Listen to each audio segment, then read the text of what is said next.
Thank you very much, Fred, for these kind words. I'm delighted to be here at the Peterson Institute to present my views on international financial instability before this group, where I think I'm fortunate to count many old friends.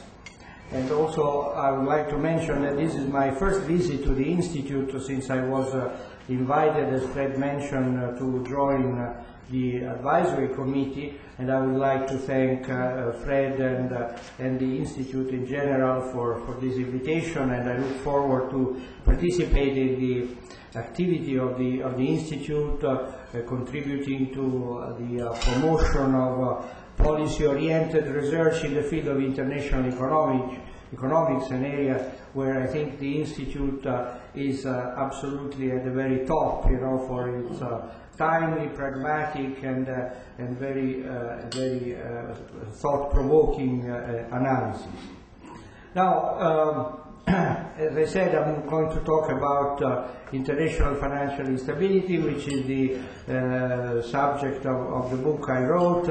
I think the tigers seem to be a little out of breath lately, and the tamers are quite busy trying to figure out what to do. But I think we can certainly try to find out, from the sort of a critical reading of the past, perhaps some indication on how to deal with the future.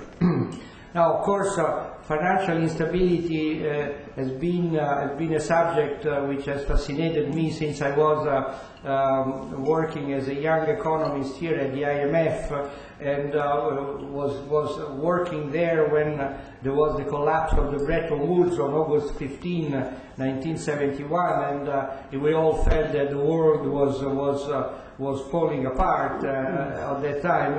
Of course, that didn't happen, and so we perhaps can think that also the present crisis will be resolved. Anyway, I think instability in the decade that followed, the collapse of Bretton Woods was mostly considered to be precisely a follow-up of the dollar crisis, and that which led also to the oil shocks of 1974 and 75. But then, I think the work of the international community focused on the need to remove the constraint of the fixed exchange rates, and we all thought that by moving to floating exchange rates we would solve the problem. And I remember that a U.S. Treasury Secretary at that time, William Simon, after this long negotiation, said, "All is well that ends." So he had enough of international monetary reform. So at the beginning of the 1980s, I think we had the big Thatcher-Reagan revolution, and we, together with floating exchange rates, we had also full international capital mobility, and again we thought that would be a progress in creating the foundations for a more stable world economy. Instead, what happened was that we had a very profound change in the way the financial system worked, with financial innovation combining with the revolution in the information and communication technology, which resulted in an extraordinary expansion of the financial sector compared to the real sector in all economies, both the industrialized and the emerging countries. And in my view, this was the way in which we planted the seeds of future international financial instability. I will not go over, the series of episodes of instabilities which we have had since then: sovereign debt crisis, currency misalignments, illiquidity in credit markets, asset price bubbles, and all that.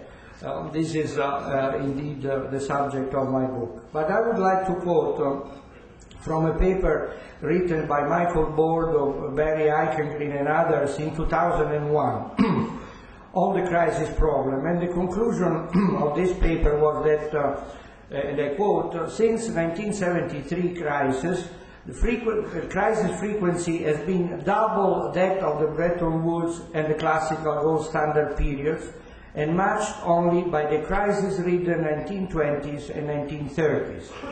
History thus confirms that there is something different and disturbing about our age.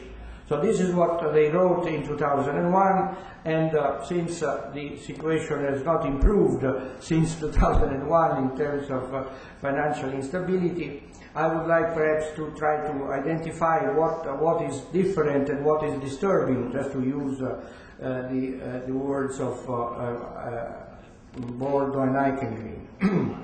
Now, what is different, obviously, I've already referred to, is that the world economy operates now under what Tommaso Padoa-Schioppa and I called many years ago a market-led international monetary system. This is a paper that Tommaso and I prepared for a seminar here at the Institute to celebrate the 50 years of the Bretton Woods Conference, and I think in that paper we sort of pushed the idea that this system was indeed something that needed to be fully studied and understood, because it had its own rules of behavior, its own codes of conduct, and we were afraid that there was too much neglect for the way this market-led international monetary and financial system operated. And we said at that time, it was 1994, that we were afraid that globalization of financial markets could lead to disturbances that may have an impact on the stability of the financial system. So that was a while ago.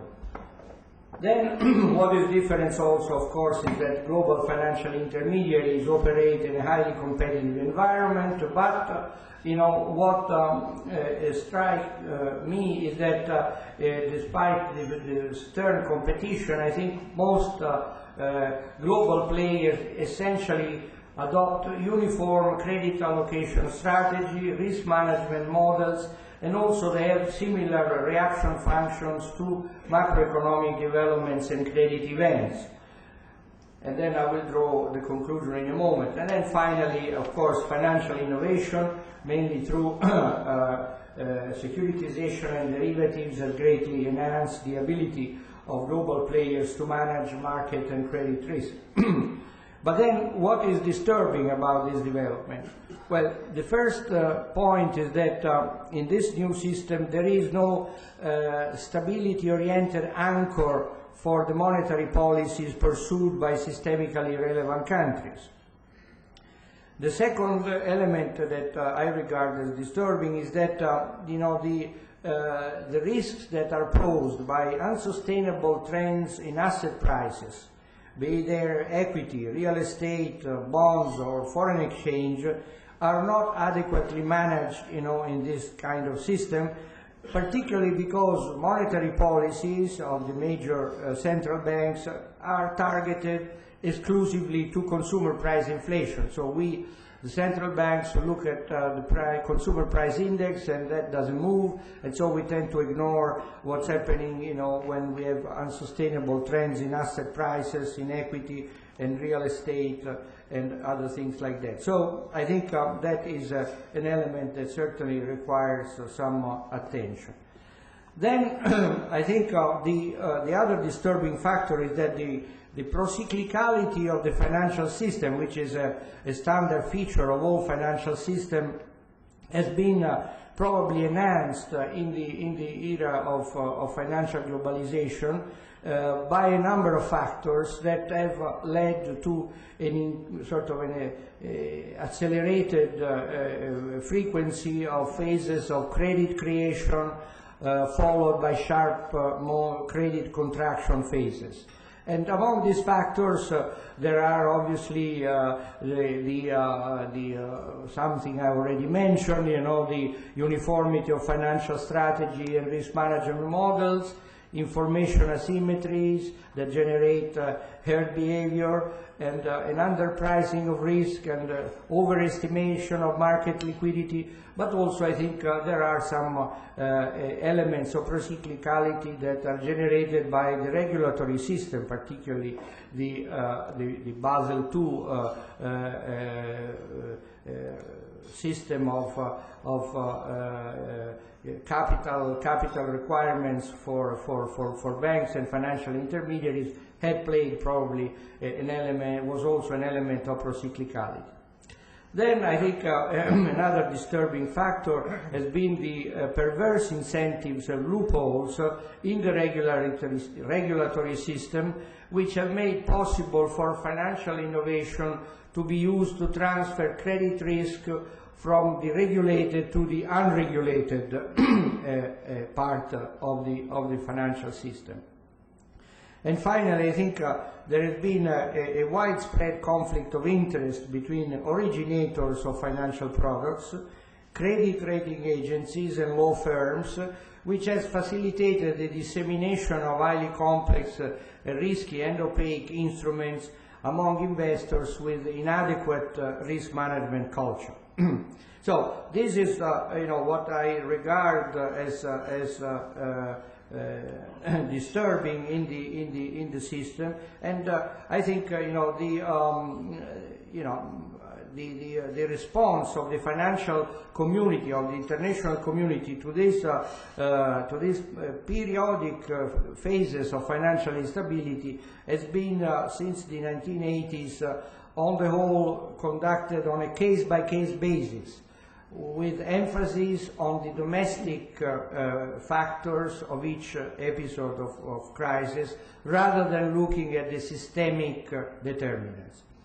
And this has been, I think, the result of what was, the sort of the general, the conventional wisdom of that period, which considered that financial crises are inevitable. They are physiological in many ways. They help the system eliminate intermediaries that are unfit, and that through this process the fittest survive and become stronger. So in this context, I think the idea that market excesses is that they have to be tolerated because they are going to be self-corrected in a short time. This is actually, was a little bit theorized as the so-called house in order approach. Everybody has to keep its own domestic economy under control, and that will certainly sort of generate an international environment without any imbalances.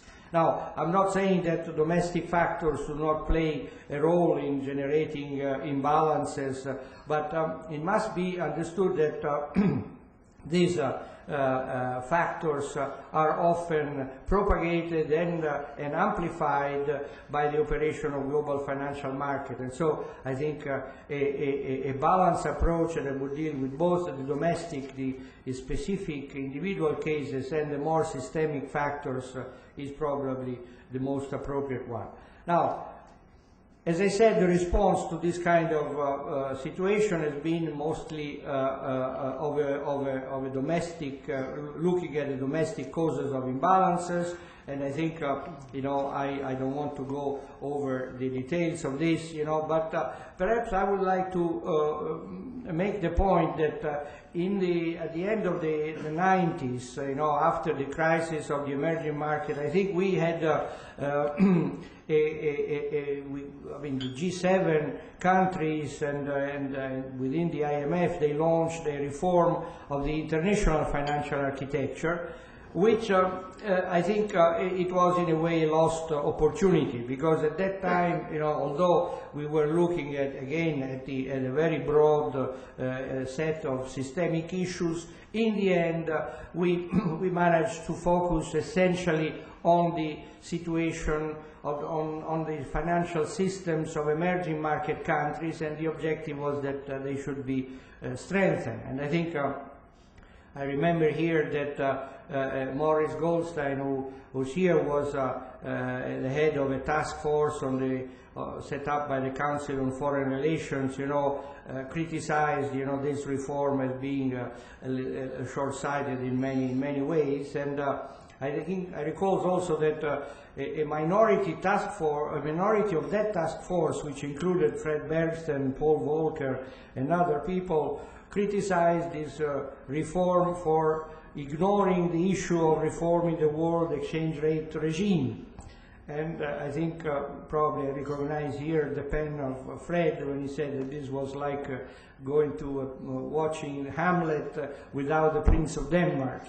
So, in the end, I think the reform of the international financial architecture, I think, led to a very strong investment by the IMF, investment in terms of resources and both intellectual and human, in this financial sector assessment program, which has produced a lot of reports which have been probably not as widely read as would have been appropriate, certainly not by market participants, and it has remained perhaps a kind of exercise within the official circle.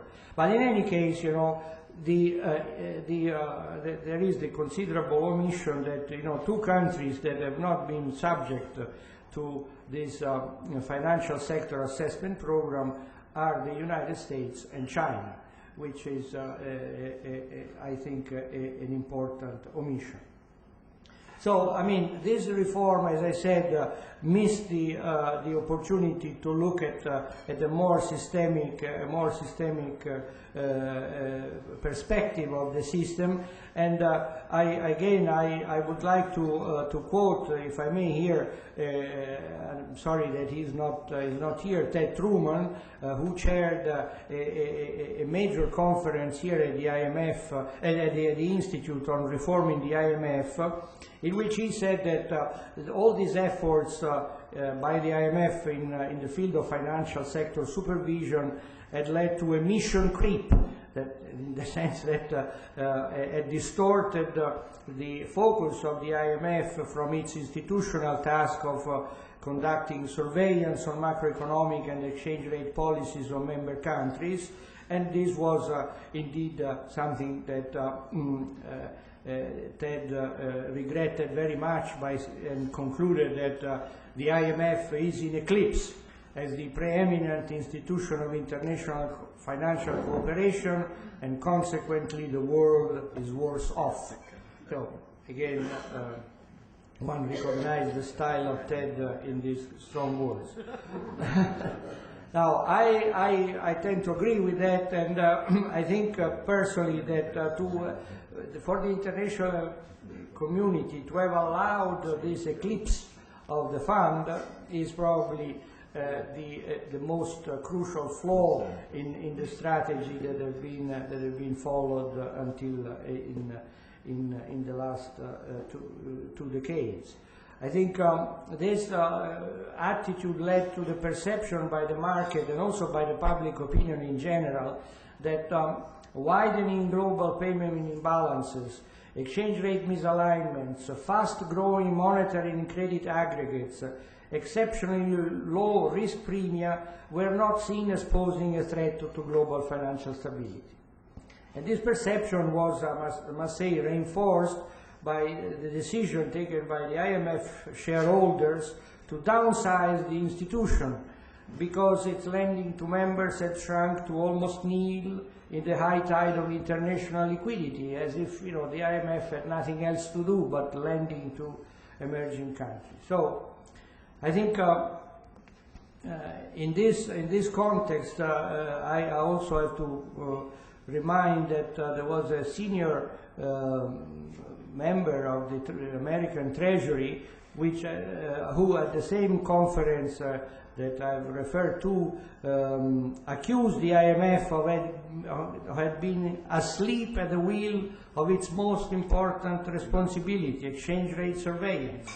Now, I think that was not very kind because it certainly did not help the fund in its standing as a multilateral institution. But I also think that the wake-up call was indeed motivated more by the concerns about the widening bilateral trade gap of the United States with China rather than by systemic consideration. So, I mean, the international community, I think, went therefore to confront the current crisis, which is certainly the worst since the 30s, with a feeling of unjustified complacency, not very well prepared, and with its key institution, I mean, the fund weakened by internal policy disagreements among the major shareholders. Yeah. So I now turn to the situation, the present situation, and I will not address, the immediate crisis management measures that have been taken by all countries, by central banks and national governments in order to underpin banking and financial systems and to work and to support economic activity. But I would like to concentrate mostly on the longer term work that is being undertaken in various international fora, the IMF, the G20, the Financial Stability Forum, to reform the international monetary and financial system with the objective of making it less prone to crisis than the present one and more resilient to shocks. Now, this is a very important systemic issue, and on this there's been a lively debate, involving politicians, academic economists, and financial analysts. And a recurrent theme in the debate is the call for a new Bretton Woods.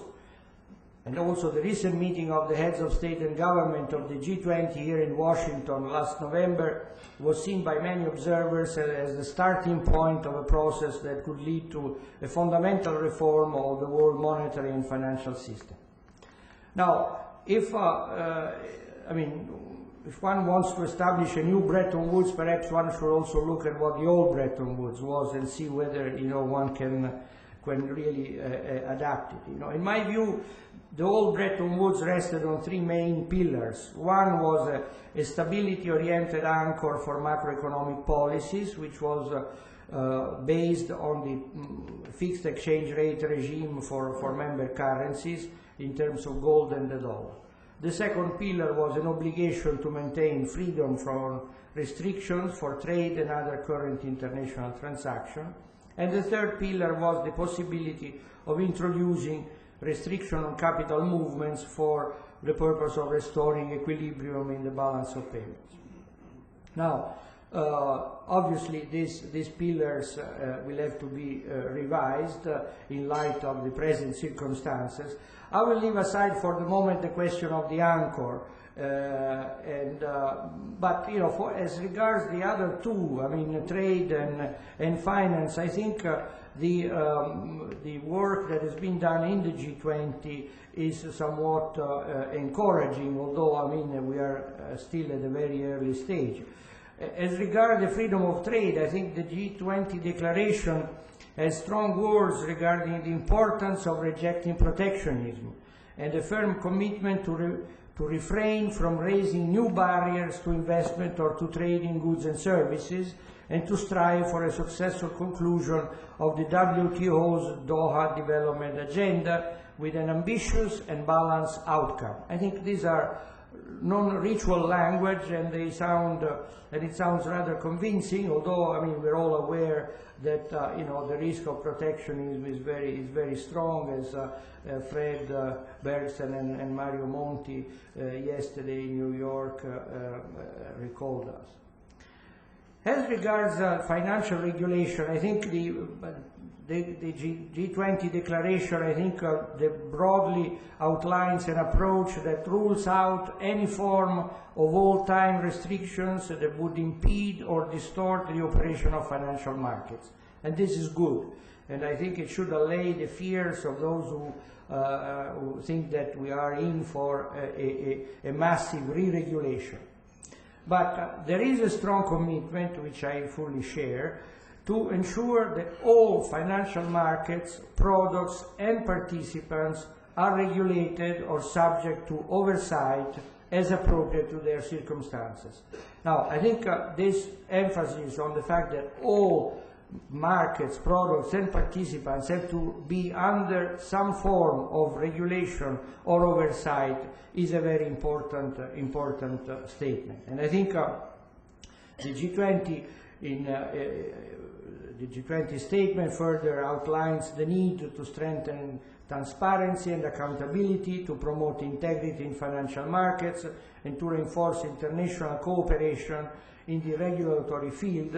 And I think from this point of view, there was a broad endorsement of the program and the division of labor that had been agreed between the managing director of the fund and the chairman of the Financial Stability Forum, my governor, Mario Draghi. And in fact, in the Financial Stability Forum, just in the words of Mario, is working to ensure that the financial system would have more capital, less leverage, and would be subject to more effective regulation.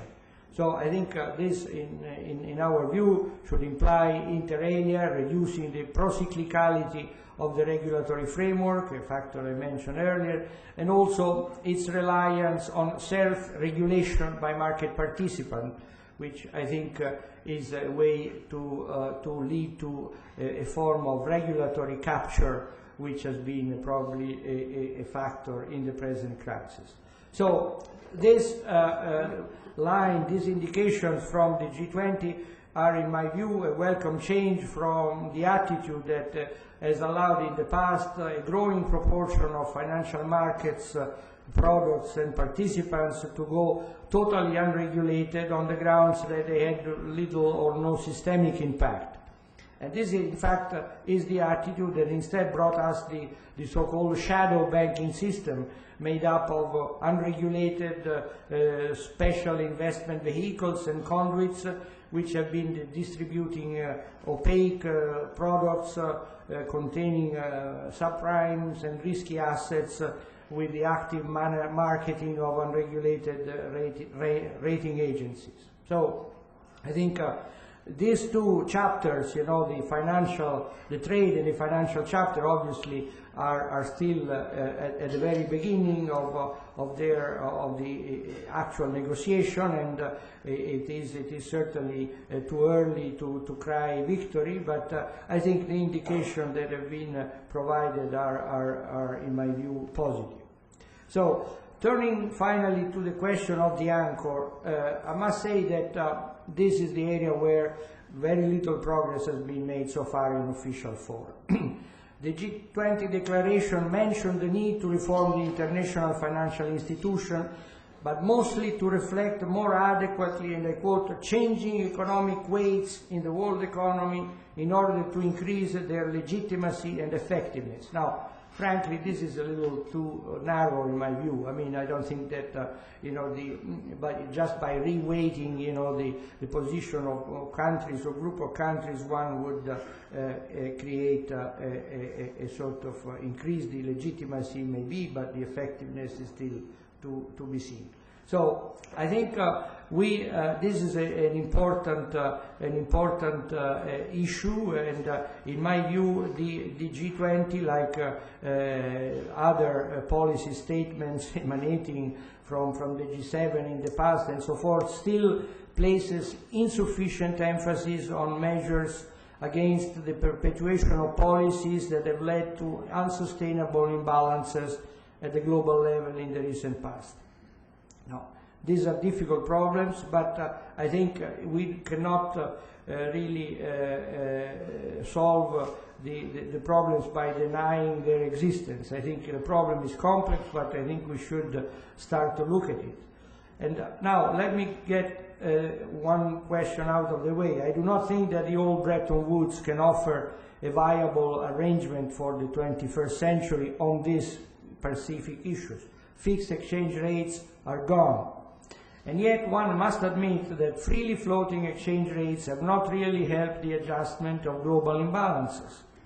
Perhaps this is because currencies have now become financial assets themselves that are traded for profit motives with little or no relation to the balance of payments of the issuing country. So the exchange rate has thus become more part of the problem than of the solution. From this point of view, one would probably have to look again to proposals of anchoring the system to a regime of target zones for key currencies, and I see that John Williamson here was devoted very much of his intellectual resources to this problem, or again perhaps thinking of a substitution account with which replacing national currencies with the SDR, which I presume is still alive somewhere. But although these are logical and practical solutions, I think I'm not sure that there is enough support for any reconsideration of these proposals, for reasons that perhaps are more ideological than anything else. So realistically, the only anchor that one can think of today is an institutional anchor. Therefore, an anchor that is based on institutions endowed with effective multilateral surveillance powers. This again is easier said than done. Willem Bouter, who's a very brilliant and blunt economist, recently wrote, "Don't waste time on multilateral surveillance. The IMF will never have any influence on large member states with strong government budgetary position and strong external position." End of quote. Now, this is a valid point, and I think the IMF surveillance has not been very effective in the past, despite various attempts to strengthen it. But I don't think that there is any alternative to that. We have to make further effort, the international community, in this direction. And as I argue in the book, the IMF should draw also from the expertise of all various network of international institutions, the Financial Stability Forum, the BIS, the World Bank, and standard setting bodies. But in the end, it also should be allowed to express its views on what it regards as unsustainable trends in payments imbalances, credit flows, asset prices, exchange rates, and to formulate a specific policy advice to the relevant member countries to promote monetary and financial stability. Now, this is again, it's an old issue. The IMF has been probably a little too diplomatic in trying to phrase things in a way that will not upset the member countries. But I think that the issue of IMF interference, quote unquote, in the domestic policy making of member countries has to be confronted in a positive way. I think that the fear that the interference of the IMF may create a certain volatility in financial market is probably true, but I maintain that that will also strengthen the market perception of a two-way risk, so contributing to break unidirectional, unsustainable market trends that inevitably lead to credit booms and busts, bubbles and misalignments. So, and here I conclude, I think that the gravity of the present crisis requires a strong determination to correct the flaws and the inadequacies of the present market-led international monetary and financial system. In embarking in this difficult effort, I think the international community will probably be wise to follow the good suggestions that Barry Eichengreen and Richard Baldwin have made in an instant book that they have prepared for the G20 meeting of a few weeks ago. And the suggestions are the following. One, strengthen existing institutions. Two, start thinking outside the box. That's where I think, multilateral surveillance should come in. And three, do no harm.